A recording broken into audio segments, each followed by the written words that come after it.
കൊയിലാണ്ടി ഇടവണ്ണ സംസ്ഥാന പാതയിൽ മുക്കം ടൗണിൽ പ്രധാന കേന്ദ്രത്തിൽ ബസ് കാത്തിരിപ്പ് കേന്ദ്രമില്ലാത്തത് യാത്രക്കാർക്ക് ദുരിതമാവുന്നു. മുക്കം അങ്ങാടിയിലെ അഭിലാഷ് ജംഗ്ഷനിൽ ക്ഷീരോത്പാദക സഹകരണ സംഘത്തിന്റെ മുന്നിലാണ് ഈ ദുരിതം. നേരത്തെ ഉണ്ടായിരുന്ന ബസ് സ്റ്റോപ്പ് പൊളിച്ചു മാറ്റിയതോടെ പിന്നീട് പുനർനിർമ്മിക്കാൻ നടപടിയുണ്ടായില്ല.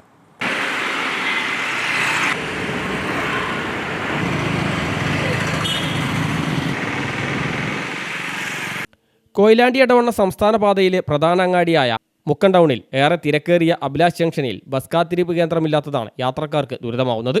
വർഷങ്ങൾക്ക് മുമ്പ് തന്നെ ഇവിടെ ബസ് സ്റ്റോപ്പ് ഉണ്ടായിരുന്നു. അവിടെ കാത്തു നിൽക്കാനും ബസ്സിൽ കയറാനും യാത്രക്കാരും ഉണ്ടായിരുന്നു. എന്നാൽ യാത്രക്കാർക്ക് കാത്തിരിക്കാനോ കാത്തു നിൽക്കാനോ ഇടമില്ലെന്ന് മാത്രമല്ല, ബസ് സ്റ്റോപ്പിൻ്റെ യാതൊരു അടയാളവും ഇവിടെ ഇന്ന് കാണാനില്ല. മുക്കം അങ്ങാടിയിലെ അഭിലാഷ് ജംഗ്ഷനിൽ ക്ഷീരോത്പാദക സഹകരണ സംഘത്തിൻ്റെ മുമ്പിലാണ് ഈ ദുരിതം. 2 ബസ് സ്റ്റാൻഡുകളുള്ള മുക്കത്ത് അവയ്ക്ക് പുറമെ അങ്ങാടിയിലുള്ള 3 ബസ് സ്റ്റോപ്പുകളിൽ മുഖ്യമായിരുന്നു ഇത്. അങ്ങാടിയിൽ നിന്ന് പടിഞ്ഞാറ് ഭാഗത്തേക്കുള്ള 3 പ്രധാന റൂട്ടുകളിൽ പോകേണ്ടവരാണ് ഇവിടെ ബസ് കയറാനെത്തുന്നവർ. സ്വകാര്യ medical college, government medical college, NIT, Kunnamangalam Kozhikode ഭാഗത്തേക്കും ഓമശ്ശേരി താമരശ്ശേരി കൊയിലാണ്ടി ഭാഗത്തേക്കും തിരുവമ്പാടി ആനക്കാമ്പൊയിൽ കോടഞ്ചേരി ഭാഗത്തേക്കും പോകേണ്ടവരാണ് ഇവിടെ കാത്തിരിക്കുക. ഷെൽട്ടറോ ഷെഡോ ബോർഡോ ഏതെങ്കിലും അടയാളം പോലും ഇവിടെ ഇല്ലാത്ത അവസ്ഥയാണ്.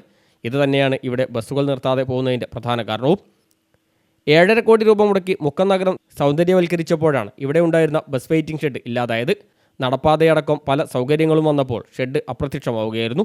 സൗന്ദര്യവൽക്കരണത്തിൻ്റെ 1ാം ഘട്ടം പൂർത്തിയാക്കി ഉദ്ഘാടനം നടന്നിട്ടും മാസങ്ങളായി. 5 കോടി രൂപയുടെ 2ാം ഘട്ട പ്രവൃത്തിയിൽ ഇവിടെ ഷെഡുണ്ടാവുമെന്ന പ്രതീക്ഷയിലാണ് യാത്രക്കാർ. News bureau, Mukkam.